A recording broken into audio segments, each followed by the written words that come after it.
Hey phone dogs, Boo HD here, and before I get to my review of the Huawei P8 Lite, the budget smartphone that costs just $250 off contract, I do want to take a quick look at our sponsor for this video, the digital baseball trading app Topps Bunt 2015. Now, believe it or not, I actually played baseball when I was younger. I had a lefty slurve curveball, they called it. And sometimes I wonder where I would be if I continued playing. But with the Bunt 2015 baseball trading card app, I've actually kind of rediscovered my interest in baseball. Bunt 2015 is actually the only real-time, real-world digital trading MLB card game where the cards that you own and collect actually earn points based off how well your players perform on the field each day. You can trade your digital cards with your friends and build up your own deck. If you're at all interested in baseball, you should seriously check out the Topps Bunt 2015 app. I'll leave a link down below in the description bar for you to check that out.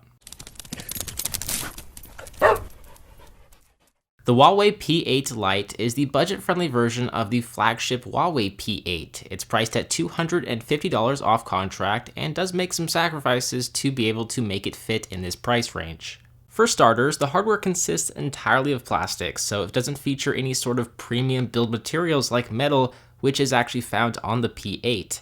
It's a fairly simple design too. It features a thin build that comes in at 7.7mm thick, but the device features flat edges that do not taper, so the device as a whole feels a little bit clunky, but at the same time, it is very, very light because of all the plastic that is being used. It's simple, and I like simplicity, but it's not the most comfortable device to hold in the hand. The power sleep button is also a little bit strange. It's just one small button, and it works pretty well, but you do have to be a little bit more precise when you're looking for it in order to press it. We do also have a dual SIM card tray that supports all GSM 4G LTE networks here in the US, which is pretty awesome, and we have a micro SD card slot for expandable storage, which also deserves a thumbs up. The display is a 5-inch HD Corning Gorilla Glass 3 IPS display with a 1280 by 720p resolution. It has very narrow bezels, but it's not an edge-to-edge display, which is kind of what it looks like when the display is powered off. But the bezels are small, and the colors are bright and give off a bit of a cartoony appearance with the skin going on here. Viewing angles are pretty bad though, especially when viewing black colors or the defaulted lock screen. Overall, it's not a bad display, but there is room for improvement. I would have liked to see a higher resolution, like a 1080p resolution. Performance isn't much of an issue with this smartphone. It does feature a 64-bit Snapdragon 615 octa-core processor, which I've used in a number of other smartphones in this price range, and it really does a great job at opening applications and switching between applications that are running in the background.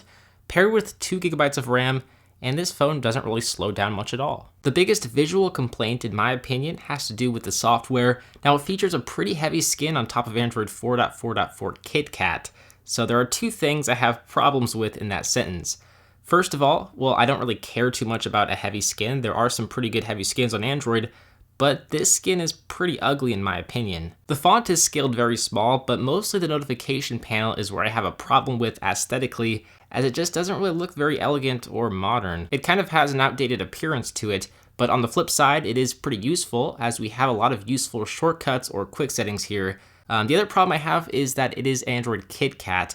An update to Android Lollipop I feel like would greatly improve the functionality and just the aesthetics of this skin, but KitKat is really starting to get old. There's really no reason this device shouldn't be running Lollipop right out of the box. It just doesn't make sense. I will also add there is no app drawer with this skin, so it kind of resembles iOS in that regards. You can, however, download a custom launcher like the Google Play launcher if you want a more stock Android experience. Now, the Huawei P8 Lite does feature a 13 megapixel camera sensor with a 5 megapixel front-facing camera sensor, and it really doesn't do too bad of a job overall. In well-lit scenarios, you can capture images that are properly exposed with a good amount of detail and pretty accurate colors. As with most cameras, you're going to be able to capture better images in ideal lighting conditions, so it makes sense. The P8 Lite really does start to suffer though at capturing low-light images. In dim or low-lit areas, the noise starts to become very noticeable.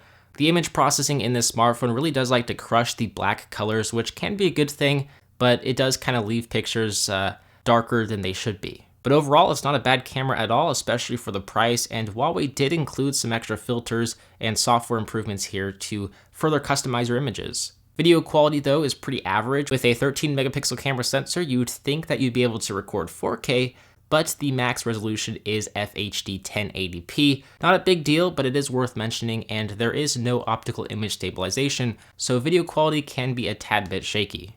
In terms of battery life, as with many areas of this device, it's decent. It features a 2200 mAh battery, and in real-world usage, I could get between 3 to 4 hours, although with constant video playback, I could reach about 8 hours on a single charge. But real-world performance is what you really want to pay attention to, because between pulling up social networking sites and surfing the web, battery life is more heavily impacted.